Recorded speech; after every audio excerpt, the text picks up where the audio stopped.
Skip it up and that up. What's going on, ladies and gentlemen? Rich of Review Tech USA. I'm playing some Doom 3. I am in hell right now in the gameplay footage.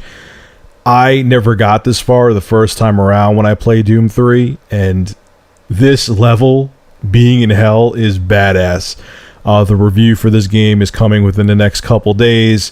I need to play it a little bit more, get a little bit more footage, but I think I have more than enough to give my opinion on it and review the game. But anyway, that's not why we're here. So I wasn't going to put up a video until after I was done with the Doom 3 review, but Icy Rhythms had a very interesting video that he posted today talking about how he thinks that Microsoft and Sony will not talk about their next-gen systems at E3 2013. And that is a possibility. I don't know if he's wrong or right, but it wouldn't shock me if they didn't announce the PS4 and 720 at E3 2012. John Carmack, who is a much smarter guy than me, he helped create the game you're looking at here. He was one of the brainchild behind the original Doom, and he basically started the whole first-person shooter craze, him and John Romero. He was talking about next-gen systems, and he said that Sony and Microsoft need to wait until they can make it valuable to the customer to buy a next-gen system. He's like, yeah, they could come out with something in 2013 or 2012, and it'll be able to do 1080p, render games in 1080p natively, and it'll have, better shadows and better lighting. But if it's not a dramatic jump from the current-gen consoles, people aren't going to see the value in going into the next-gen systems. They're not going to see the value in buying a PS4 or Xbox 720. So what Sony and Microsoft might be doing is waiting until substantially more powerful hardware than their current-gen systems becomes a lot cheaper, and wait until 2014 to launch their new system, so maybe the PS4 can have a AMD Radeon HD 7950 in it, or the Xbox 360, I know they're going to go with AMD GPUs, or the Xbox 360 could have a, NVIDIA 660 Ti. I'm not saying they're going to have that, but I'm just giving an as-if example as to why they may wait till 2014 so they can make this more powerful hardware more affordable. On the flip side of that, though, they may not wait and just come out with their next-gen systems in 2013 because they don't want to give Nintendo a 2-year head start with the Wii U.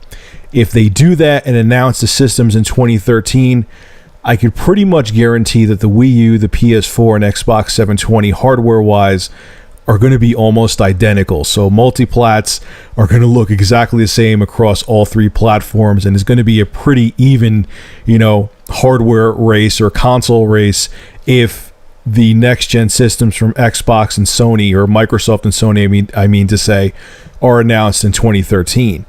If they announce them in 2014, I'll guarantee you that the PS4 and 720 are going to be a huge leap in hardware performance compared to the Wii U. Now, what will happen if the PS4 and 720 are substantially more powerful than the Wii U? There's two different scenarios. The first scenario, if the Wii U is a huge success and Sony and Microsoft give Nintendo a 2-year head start in the next-gen console race, and multi-platform games do well on the Wii U, I got bad news for Sony and Microsoft. They're just going to be getting ports of the Wii U games when it comes to multiplats, and developers, because they're making the most money on the Wii U, are not going to utilize the more powerful hardware of the PS4 and Xbox 720. Now let's talk about the second scenario. If multiplats don't sell well on the Wii U, or the Wii U itself does not sell as good as Nintendo hopes, it's going to be devastating for Nintendo. And the PS4 and Xbox 720, their hardware is going to be utilized, and multiplats won't make it over to the Wii U, kind of like what happened this generation. And if this scenario comes to fruition, Nintendo is going to be in deep trouble. It's going to be interesting to see what happens, man. You guys thought this generation was weird with how long it lasted and all the different motion controls and all that crap. The next generation is going to be a trip because it's going to be totally different than anything else we've ever seen. So it's going to be interesting to see when Sony and Microsoft announce their next gen systems, and I have a feeling if they announce them in 2013 or 2014, the scenarios I gave you guys, one of them is going to come true. I could be wrong, you know, I'm not the Dionne Warwick of gaming, but I have a feeling I'm pretty on point with what I said. And if you agree or disagree with me, let me know in the comments section below and tell me what you think is going to happen. Anyway, guys, this is Rich of Review Tech USA. I got to get back to playing some more Doom 3 BFG Edition. Expect a review in a couple days, like I said in the beginning of this video. Make sure to rate, comment, favorite, and subscribe. And as always, thank you for your continued support of my channel. Have a good one.